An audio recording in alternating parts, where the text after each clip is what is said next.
Chers amis, la tentation n'est pas un péché. C'est une bonne nouvelle pour nous tous, les chrétiens, car c'est vrai que de nos jours, plus que jamais, les tentations sont là. Je nommerai simplement le domaine de l'impureté, où, par exemple, la pornographie pénètre dans les maisons grâce à Internet, aux connexions Internet, et aux films qui de plus en plus deviennent érotiques sur les différentes télévisions. La tentation en elle-même n'est pas un péché, c'est céder à la tentation qui le devient. Alors, pour vraiment débuter cet enseignement sur la tentation, j'aimerais que nous lisions un texte dans l'évangile de Luc au chapitre 4, à partir du verset 1er. Jésus, rempli du Saint-Esprit, revint du Jourdain, où il fut conduit par l'Esprit dans le désert. Il fut tenté par le diable pendant 40 jours.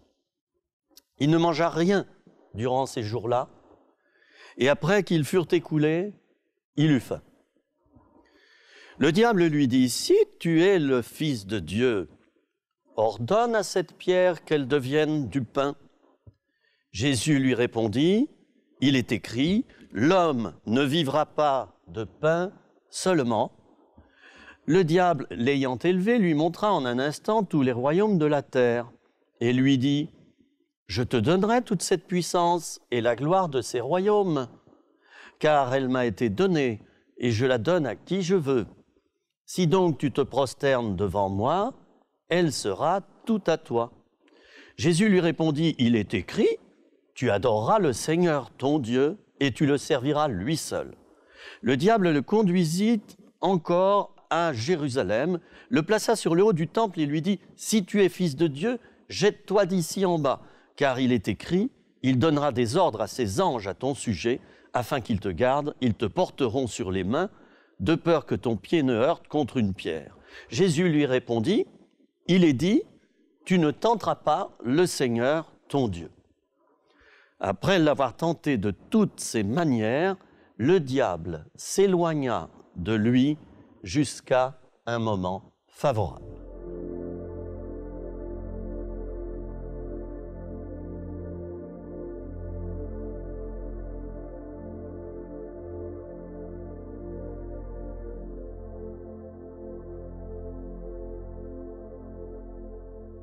Ces quelques versets de l'Écriture qui racontent la tentation de Jésus dans le désert m'inspirent plusieurs remarques. Alors la première remarque, c'est que c'est l'Esprit de Dieu qui a conduit Jésus au désert pour y être tenté par le diable. Cela fait donc partie de son expérience.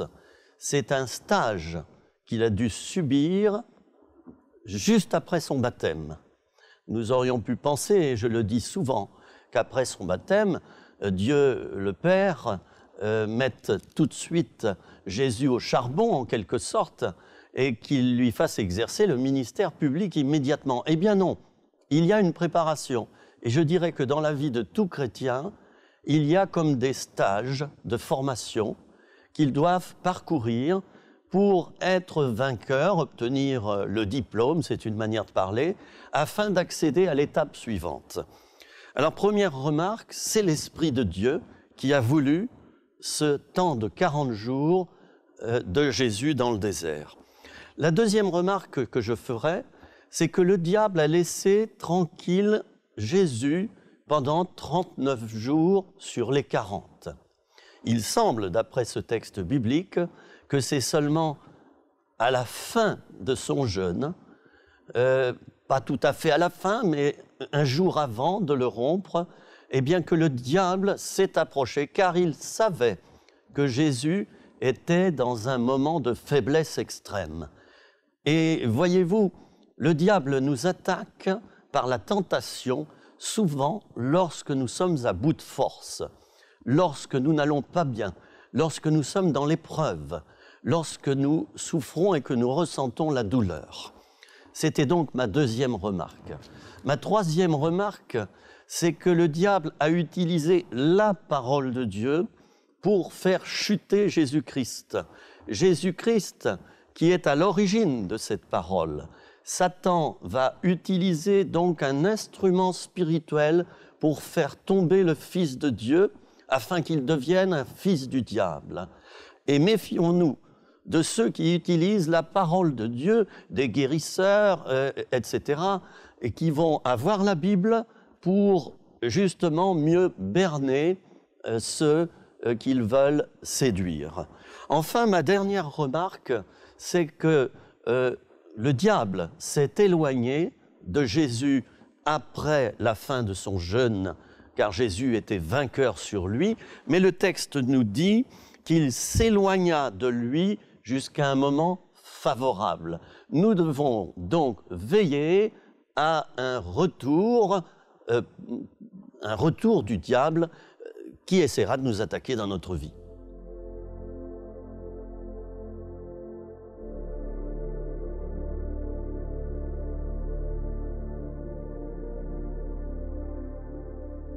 Alors ce texte de la tentation de Jésus dans le désert est intéressant aussi par le fait qu'il nous montre qu'il y a d'une part la tentation et d'autre part le tentateur.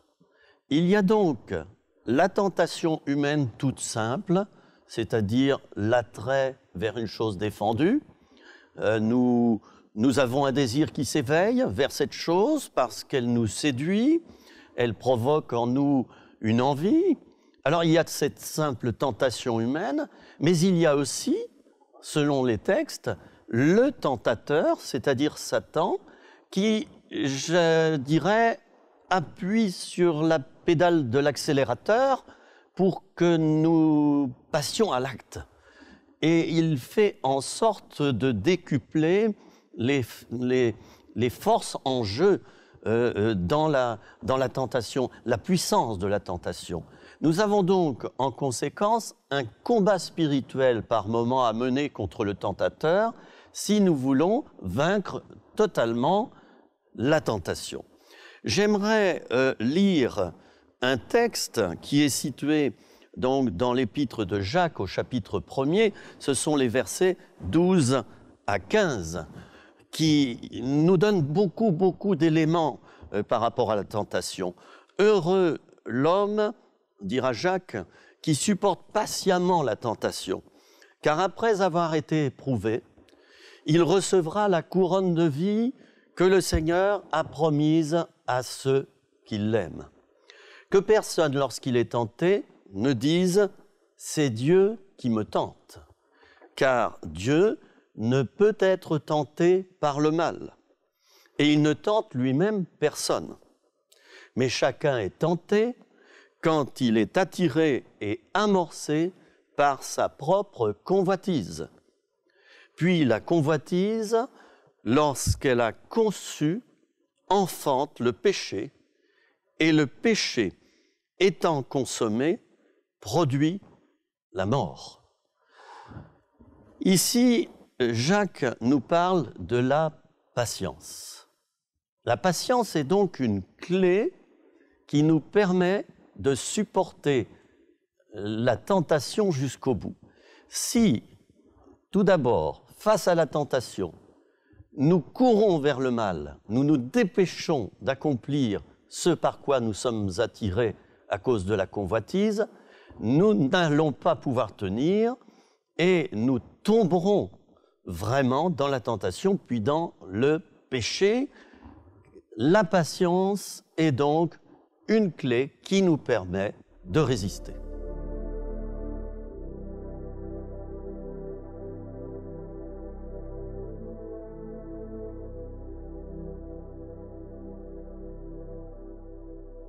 Il semblerait que dans cet enseignement de l'apôtre Jacques, il y ait une récompense qui soit accordée à celui qui est tenté, mais qui résiste à la tentation avec beaucoup de patience. Et c'est même une promesse, il est dit ici, après avoir été éprouvé, il recevra la couronne de vie que le Seigneur a promises à ceux qui l'aiment.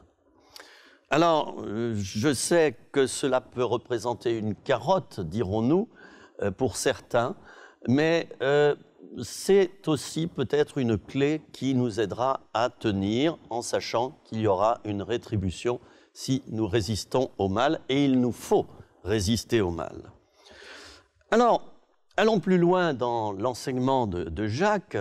Il semblerait que la tentation comporte plusieurs étapes, et je vais donc les énumérer, je vais les énumérer maintenant une par une.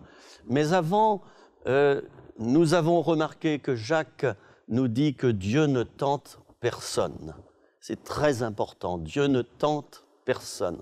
De même que Dieu ne veut pas la souffrance dans notre vie. Ce n'est pas Dieu qui nous fait souffrir, ce sont des événements qui nous font souffrir. C'est quelquefois notre péché qui nous fait souffrir. Ce sont des épreuves que Dieu permet, mais qui sont envoyées par le diable avec la permission de Dieu, en sachant que lui, Dieu, il a la puissance de les transformer en bien pour nous et en victoire. Alors, les étapes par rapport à la tentation sont les suivantes. Chacun est attiré et amorcé par sa propre convoitise. Attiré signifie séduit. Chacun est attiré, donc séduit par sa propre convoitise. En quelque sorte, cette attirance fait que la personne fait venir à soi l'objet de sa tentation. Chacun est attiré et puis chacun est amorcé. J'aime beaucoup ce terme d'amorce. Une amorce, qu'est-ce que c'est? Les pêcheurs le savent, une amorce, c'est un appât, c'est un commencement. C'est quelque chose qui va faire, en matière de pêche, eh bien, que le poisson va mordre. Il voit un asticot, hein, il ne voit pas l'hameçon qui est pris dans l'asticot, il essaie de manger l'asticot et du coup, il se prend la tête dans le crochet.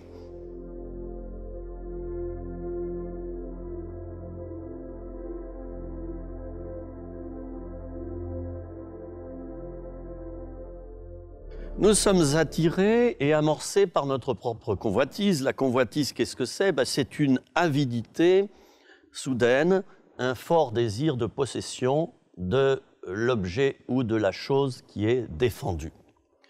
Et puis, donc, l'apôtre continue en disant que la convoitise est conçue et qu'ensuite elle enfante le péché. Alors, qu'est-ce que c'est que la conception? Le synonyme de conception, c'est création. Je dirais qu'à partir du moment où nous acceptons d'obéir à notre convoitise, nous acceptons de commettre un acte suite à une attirance, nous commençons à pécher. Le péché est conçu. Le péché, c'est la convoitise que nous accueillons à l'intérieur de nous-mêmes et que nous commençons à pratiquer. Conception, puis enfantement. Nous savons ce que c'est que l'enfantement. C'est l'accouchement. C'en est le synonyme. Alors, le péché, en quelque sorte, est créé, il démarre, puis il enfante le mal. Il accouche du mal. Et puis, l'apôtre continue en disant que le péché consommé produit la mort. Le stade ultime et final, donc, de cette tentation est donc la consommation. Nous le savons, nous sommes en plein dans une société de consommation et donc une société qui utilise la publicité pour nous tenter perpétuellement. Et c'est bien là le problème. Le péché consommé produit la mort. Alors évidemment, la mort, nous ne la voyons pas tout de suite. Cette mort intérieure que produit le péché. C'est comme le salaire, nous le récoltons en fin de mois après avoir travaillé 30 jours. Le péché, nous pouvons très bien le pratiquer, il provoque notre plaisir. Nous n'allons pas forcément hériter de quelque chose de mal à ce stade-là, mais le temps va passer et ensuite le couperet va tomber. Alors, dans quelques instants, je vais parler encore de ces différents stades pour être beaucoup plus pratique, et je vais prendre l'exemple de quelqu'un, ça peut être un chrétien, qui est attiré par une somme d'argent qu'il aperçoit dans une veste. Cette somme dépasse de la poche d'une veste qui est posée sur une chaise. Que va faire cette personne devant cet argent, elle qui manque de tout? Eh bien, la réponse dans quelques instants.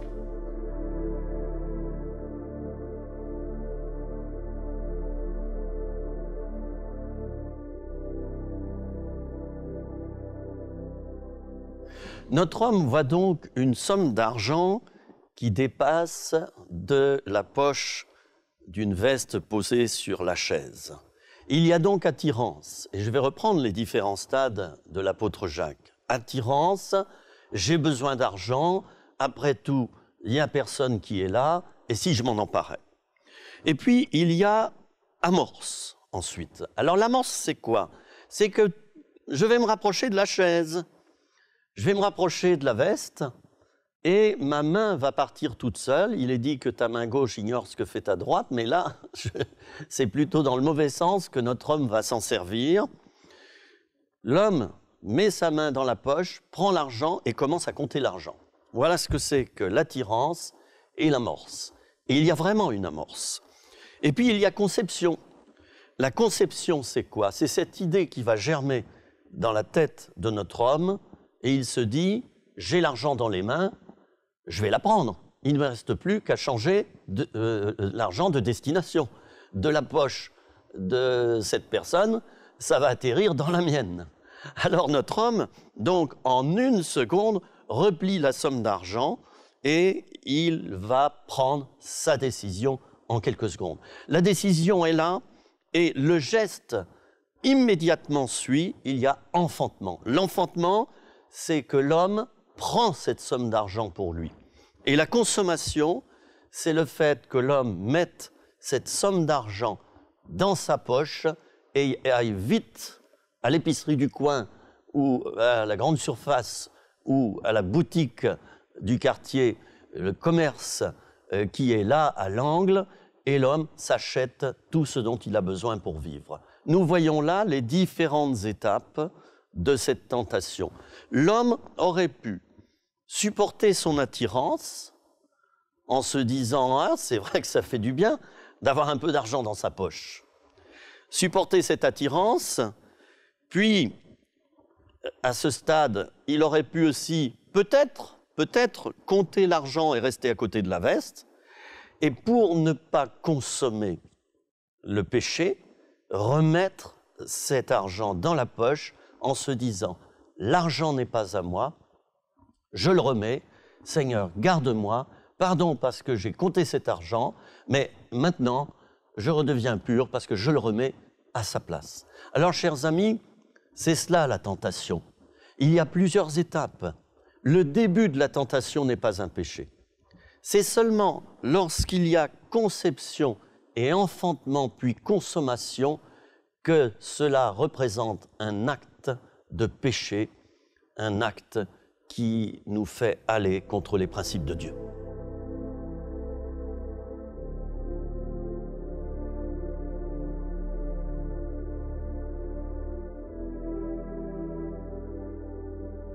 Tous et sans exception, nous sommes tentés, tour à tour, et nous serons de plus en plus tentés si nous nous donnons de plus en plus à Dieu et si nous nous investissons de plus en plus pour son royaume.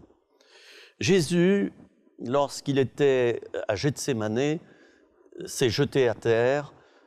Il savait qu'il allait passer par la croix, il savait quelle douleur l'attendait, il savait quel sacrifice son Père attendait de lui.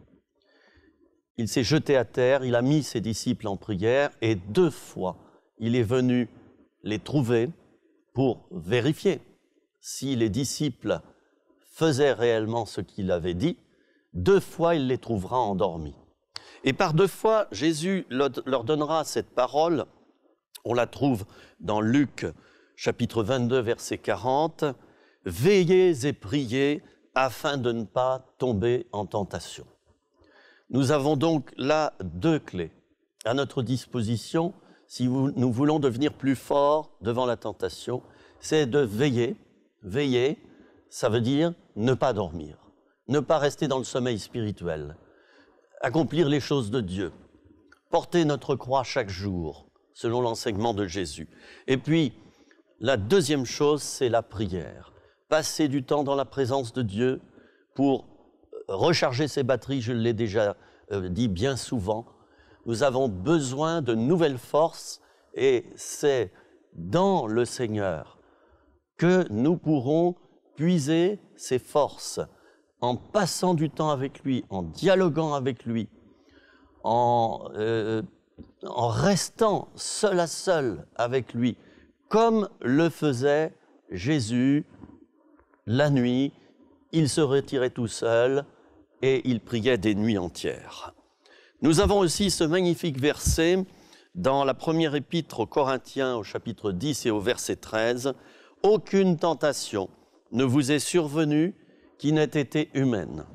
Et Dieu qui est fidèle ne permettra pas que vous soyez tentés au-delà de vos forces, mais avec la tentation, il préparera aussi le moyen d'en sortir afin que vous puissiez la supporter. » Or, verset ô combien important, qui nous dit que la tentation est d'abord humaine. Il ne faut donc pas tout rejeter sur le dos du diable. Et puis, ce verset nous dit que Dieu est fidèle, il préparera pour nous le moyen d'en sortir et il nous aidera.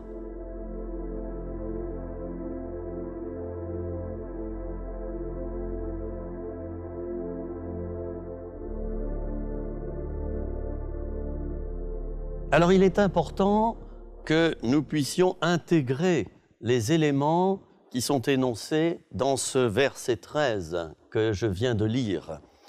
Il est important de savoir que Dieu, et je le relis, ne permettra pas que nous soyons tentés au-delà de nos forces.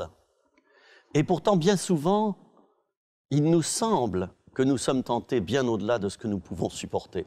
Alors c'est à nous d'avoir la foi que ce n'est pas le cas, et aussi d'avoir la foi qu'avec cette tentation, Dieu nous donnera la force, il préparera aussi le moyen d'en sortir de cette tentation, afin que nous puissions la supporter. Tout cela, c'est une question de foi. Si nous maugréons, nous murmurons en pensant que Dieu, décidément, n'est pas avec nous et que Satan est plus fort que nous et que Dieu et que la tentation est trop forte, nous n'arriverons pas à vaincre la tentation. Mais si nous croyons que Dieu a préparé un moyen d'en sortir et qu'il va nous donner la force, alors nous recevons par la foi cette force et nous arrivons à nous en sortir. Et quelquefois, il nous suffit de nous éloigner du lieu de la tentation, je le dis au passage. C'est assez simple. Il faut courir pour partir d'un certain endroit où le péché se couche trop facilement à la porte. Ayant été tenté lui-même dans ce qu'il a souffert, Jésus peut secourir ceux qui sont tentés. Enfin, pour terminer, ce verset de l'Apocalypse, chapitre 3 et verset 10. « Je te garderai à l'heure de la tentation qui va venir sur le monde entier pour éprouver les habitants de la terre. » C'est une promesse absolument merveilleuse que je vous invite à saisir avec moi maintenant et nous allons prier ensemble pour recevoir la force dans le combat. Seigneur, je te prie maintenant pour ceux et celles de mes frères et sœurs qui viennent d'écouter cet enseignement, qui viennent de voir cet enseignement. Et je te remercie de ce que tu leur donnes maintenant une force surnaturelle pour résister aux tentateurs et à la tentation. Amen.